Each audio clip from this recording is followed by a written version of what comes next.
এখন থেকে ভুল সংবাদ পরিবেশন করলে সরকার ব্যবস্থা নেবে বলে জানিয়েছেন প্রধান উপদেষ্টার উপপ্রেস সচিব আবুল কালাম আজাদ মজুমদার।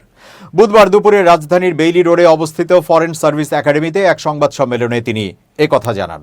তিনি বলেন, যারা এখন থেকে ভুল সংবাদ প্রকাশ করবেন বা বিভ্রান্তিকর তথ্য প্রকাশ করবেন, যেগুলো মানুষকে বিভ্রান্ত করবে, সরকার তাদের বিরুদ্ধে প্রয়োজনীয় আইনানুগ ব্যবস্থা নেবে।